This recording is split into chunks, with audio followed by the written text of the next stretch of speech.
Is the FTSE 100 the world's most undervalued investment right now? That's what I'm going to talk about on today's video.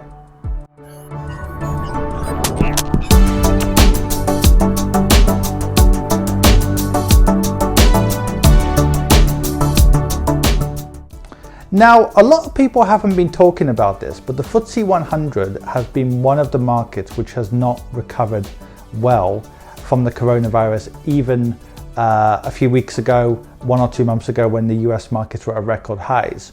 Now, the FTSE 100, of course, it fell after the Brexit vote, but then it hit a record high of over 7,800 2 years ago. And on January the 1st this year, it was at about 7,600. So it was almost at its record in January. However, the FTSE 100 has been trading up between 5,800 and 6,100 in the last few months. And I made a video about that 1 or 2 months ago saying I think the FTSE is very undervalued. When you consider at 6,000, the dividend yield 4 or 5% is still it was still a long way away from its record. Now the FTSE 100 has fallen further to between 5,500 and 5,600, at least at the time I was making this video a few days ago, probably after you've seen this particular video. Now, the interesting thing about that is it means that the FTSE 100 is approximately 41% below its former all-time high and about 37% below where it was in January. So to put that into comparison, even if the FTSE 100 took 10 years to get back to its former record high, which is obviously very pessimistic, if you just reinvested the dividends, you'd be looking at a return of between 6.5% and 8.5%. Now, obviously, though, it depends on many things because the dividend yield can go up or down. The dividend has been above 5% and it has been about 4.3%, but it's been consistently about 4.5% now for about the last 10 years.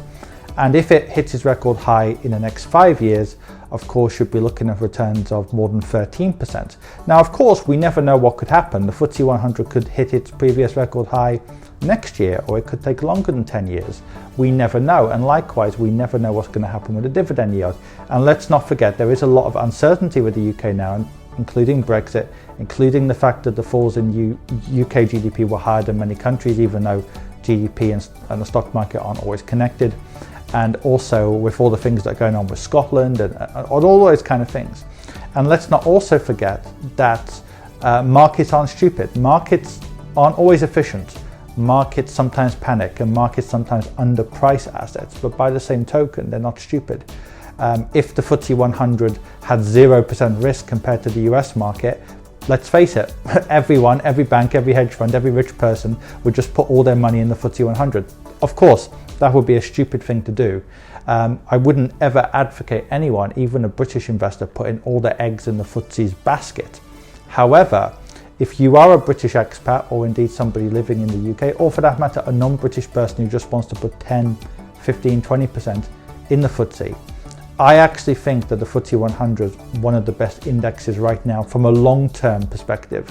Not if you're 2 years away from retirement, maybe not even 5 years away from your retirement, but if you're in your 20s, 30s, 40s now, and you're willing to wait on this, so even if the FTSE goes down further or the pound goes down, you just wait on it. The FTSE looks incredibly undervalued, and it looks like a very good long-term, even mid-term opportunity, because remember, the UK market, maybe in a slightly lesser way than the US market, it is quite an international market. Shell, BP, HSBC, all those big companies on the UK index, they're making a lot of money overseas.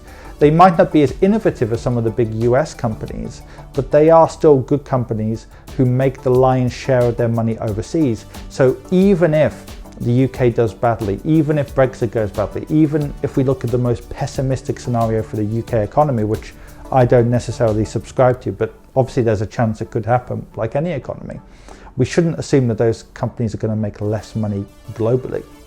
They might make more money. So I would say the UK market is looking very good at the moment from the point of view of a long-term investor.